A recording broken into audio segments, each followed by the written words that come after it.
Hey guys, it's Austin Doctor here. I do apologize for the coughing throughout the video because I am still sick. I'm still doing the videos for Darling the Franxx, and this video has actually been a very highly researched one, to say the least. But this is what made Darling the Franxx good, or what made Darling the Franxx okay or bad. I know people are already getting pretty pissed off, but let me just start off by saying I love Darling the Franxx. Honestly, it's one of my favorite animes. It's probably my number 2 now, putting it above DxD. I know, it's crazy, Austin, but anyways, the main reason why Darling the Franxx works so well is just because of 02. I'm kidding. But in reality, that actually is probably the biggest reason for many people, and I just want to start off with how beautiful the lore to this show is. Like, the amount of detail they have put in is just amazing. Especially with, like, the Void, with Dr. Franxx putting him as an atheist and actually putting stuff in that makes sense. And the Jian, the bird that only has one wing that needs to rely on another bird. That was amazing. Like, blood cells with the yellow blood cells. It's something to do with bone growth. They had this stuff, and it's amazing, especially when they go into like magma fuel and how it literally, humans have completely destroyed the world from mining it so much. And it's just interesting how much detail they have put into this, and especially with like psychologically doing stuff to people, especially how Verm controlled the humans by giving them something they wanted, immortality. And if you've watched many animes, you know that humans are usually portrayed as the greedy race. They want immortality, they want to live forever. And how the children literally are being brainwashed by Papa just to go fight on, like, and do stuff just to die. And how the 9 rely so hard on Papa, and they didn't really break that easily until it really happened in episode 22. Now, another thing I really loved was like the Colossaurs being like humans, just trying to survive and wanting to do that. Now, there's so much lore into this. I can go on and on and on, but I want to, but I don't, because I don't want to sit through. I don't want to make you guys sit through like an hour-long video, because it's just, there's so much lore, so much detail in each episode that it's amazing that people don't pick it up sometimes. And that's kind of what made me sad about this anime, is there's so much good details that no one ever picks up because they're too busy focusing on saying death flags and going on. That was a little negative about it, but going back to more positives, the character development, especially with 02. I think 02 was probably one of the best characters that has kind of developed over time, and people will argue she has never changed or anything. She has. I mean, she started off as a cold brute that's literally hid everything from everyone, and literally was using Hero just to get to her old darling. She was brutal. She was using people just like Dr. Franxx does. She learned that habit from Dr. Franxx. Dr. Franxx liked to use people as pawns. And it's kind of funny how that got basically imprinted on her with all that, and like, oh, we're going to copy her. We'll copy him, and we're going to learn. And especially with like the book, I thought it was amazing because it made her seem like an actual normal human girl. She had a Disney kind of princess dream, and I thought it was beautiful. And Hero is the one that actually taught her a lot of the languages, well, a lot of the words she knows, because she kept saying Boko. If you don't know what Boko is, it's the male version of I or you, like that. And it's just, I'm impressed, honestly, especially the amount of detail they have put in 02. As I keep saying, she has a speech issue. A lot of people didn't pick that up. I don't know the exact name of it, but she isn't very good with using words. And seeing that she said Ichigo and Goru at episode 21 kind of made me really happy to see this growth that she has been going through. And she's been hearing the names, and she finally says them instead of not just saying you or like that. And I know darling's her favorite word with Hero, and that kind of showed in the beginning of how she didn't really know how to say words, and she wasn't very comfortable with herself. And that's why we saw her break down at points. especially towards like when her actual big breakdown, when she found out Hiro was her darling, her original darling. People were like, oh my god, why did she do that? Well, imagine if you've been torn away from someone you loved for many years, forced apart, and you finally see them and they're trying to take that person away from you. Wouldn't you feel to do the same almost? That's a normal human reaction, and it's said that people were like, no, that's not true, this isn't this is that. No, guys, that's beautiful. That was showing that she loved him, that she wanted to really, not let that go, that piece of her go. She kept holding on to it, and the amount of passion in her for Hiro is just beautiful. And that's one of the things I always admire about the show, especially with her not liking Ichigo at first, because Ichigo kind of threatened her with everything, and, well, what to do with Hiro. And as we saw with Hiro towards the end, Hiro loves 02. He basically has outright said, if she's not smiling, what's the point of living? And I found that extremely beautiful, honestly. And I can't explain how much I love this relationship they have. And I know in the beginning it wasn't very good. There was some kind of really bad vibes about it. She was using him in a sense. And I know people are like, you're just defending her, but that's just how humans are. They use each other.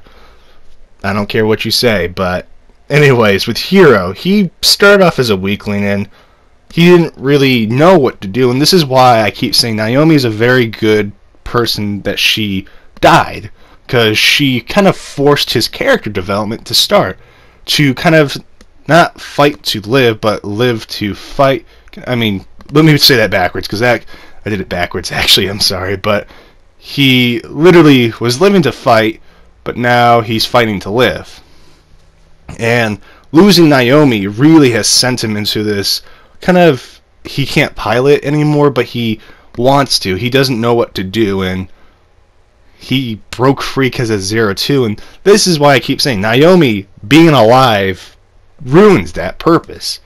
Her purpose was to have Hiro jump to 02's arms, just like Dr. Franxx probably predicted would happen. And the amount of setup for this entire show is just beautiful, because Hiro, as I said, he started off as a weakling. It took a little while until the end. We really saw who he was. He became a man.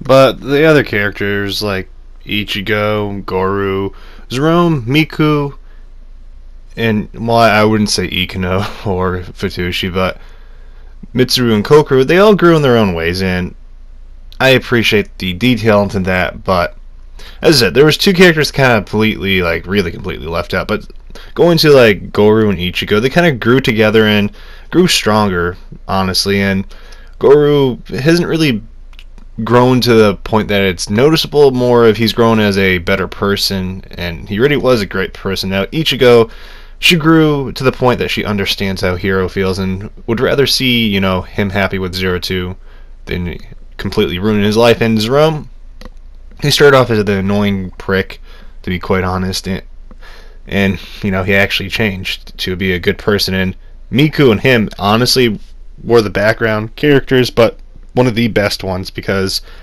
they worked together and they slowly started to understand each other, and they're the only real true couple that outside of 02 and Hiro. And I have to say I really appreciate it, because there was a lot of work that was put into that, and I can't express enough how amazing it is to have some kind of character development, because some animes will go through many seasons, many seasons, and that character will never develop any kind of different personality, and it's boring. And why would you want to sit through something like that, honestly? But all in all, this anime was one of my favorites. The opening was amazing, as I usually say, and soundtrack was amazing, but I really want to focus to that previous subject I keep talking about, was the contrast between Squad 13 and all the other parasites, or the 9. Squad 13 was allowed to really be themselves and mature, and that's why they had these custom Franxx. And I love how people have actually never really picked it up. Oh, they have different Franxx, and the ones that they actually ride have faces.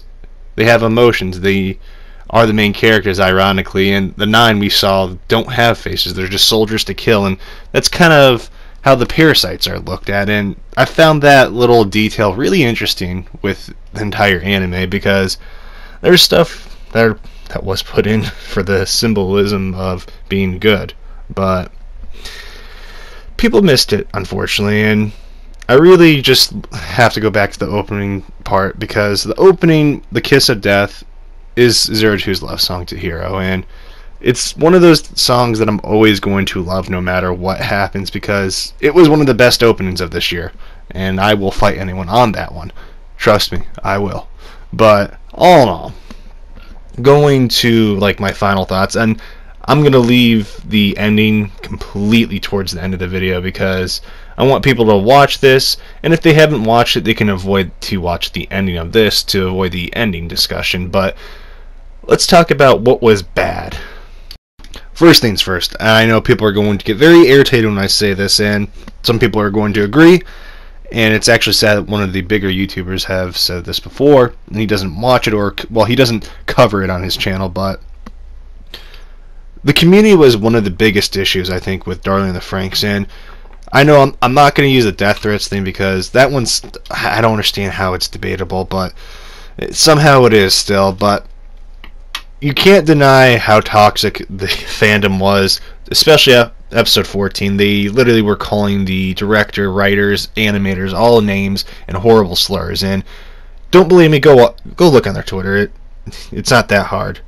But that, and all with the death flags. And because of this anime, I can never ever hear that name or phrase ever again, because I get so irritated.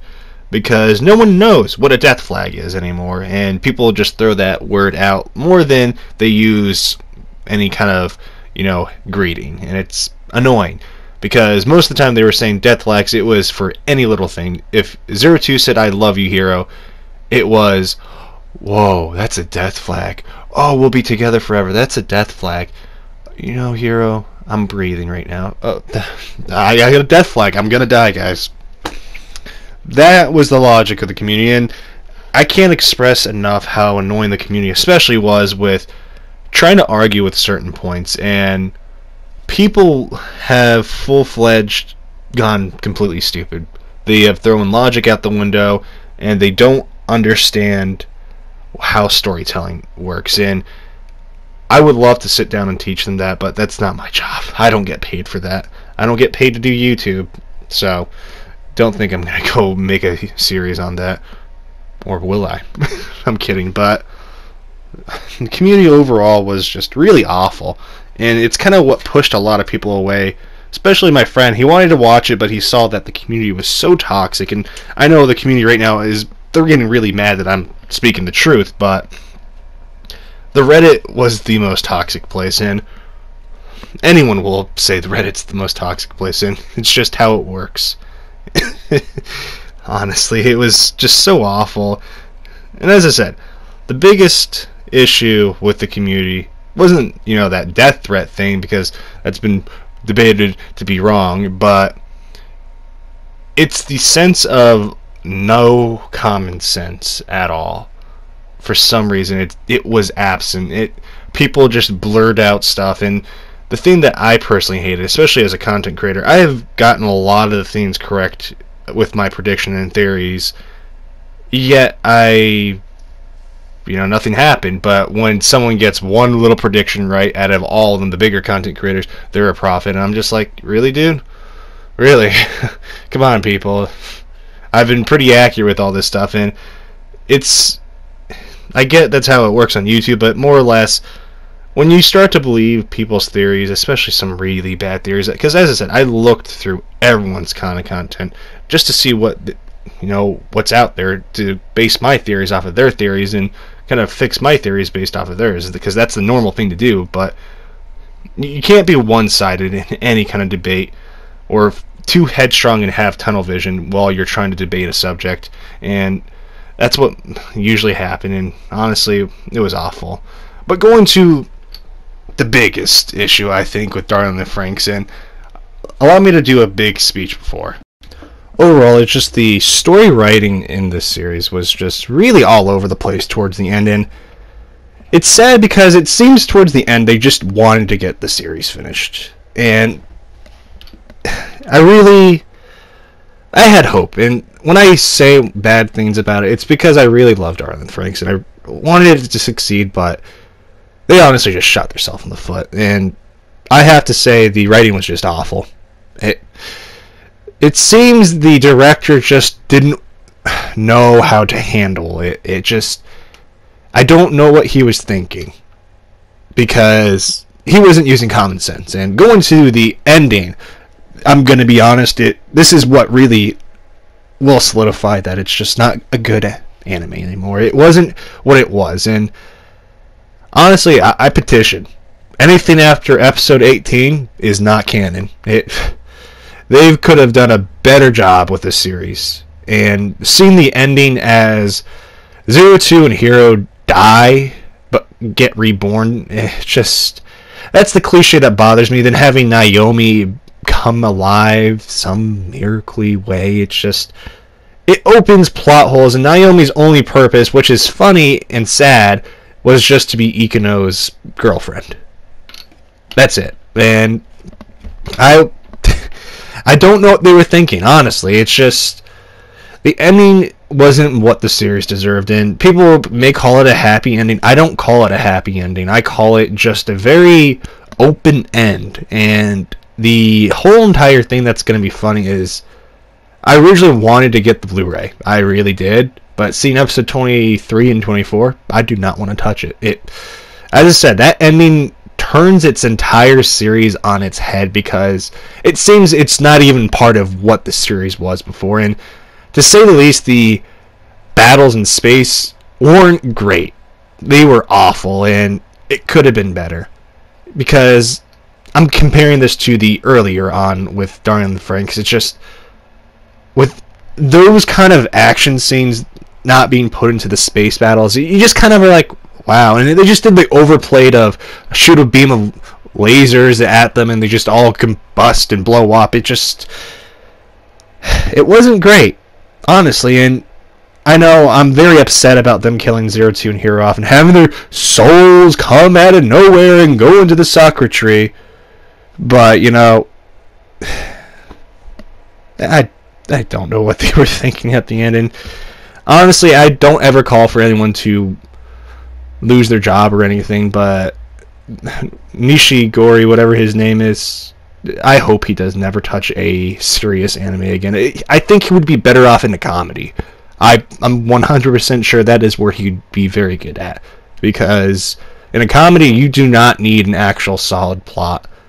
In something like Darling in the Franxx, I know people were always complaining that, oh, it's not supposed to be realistic. I know it's not supposed to be realistic, but when there's a set guideline to sci-fi stuff, yes, you can go to points that you don't need to explain, but you have to be based in reality.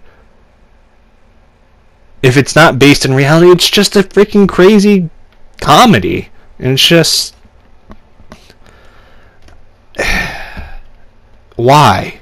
That's just my question. That's what the last 2 episodes left me with. Just why? Overall, though, the majority of this series was good. It's sad that the ending completely just didn't follow what it built. It's like it was grasping for straws and it was too far reaching, and it was poorly done and poorly executed. And what would I do to fix this series if I was in their shoes? It would be very simple. I would have ended it on episode 18 and had a second season, because I feel bad for the writers. The writers probably didn't want to write that much, especially certain writers. I forgot one of the writers' names, has another series coming out that he had to work on. And that's a stressful thing. And as you see at the end, it just was forced. Everything was just forced upon everyone. And it's just, there's so many questions after that episode. It's just, I don't know what they were thinking, and I'm not going to suck up to it. I'm being honest, because It should have been better. And as I said, the series is beautiful. Honestly, the amount of work that went in it was good. It's just sad it was tarnished by rushed work at the end. And I'm very happy it's over, because I'm going to be honest, it was a very stressful thing to do, to come up with these theories and do everything, but overall, I'm happy it's over and sad it's over at the same time. But I'm very happy it brought a lot of you guys to this channel, and I can't thank you enough as the continued support for this Darling the Franxx series, and I hope to see you watch my other videos, because I think they're pretty good too. But anyways, guys, this is my probably last video of Darling the Franxx, because I personally just don't want to ever touch it again after seeing that ending. It's just, I was hoping for something better, for them to redeem themselves, and they just did it halfly. And oh well, that's all I gotta say is, oh well. But anyways, guys, this is Austin the Doctor signing out. I hope you have a wonderful day, and I will see you until the next time. Peace.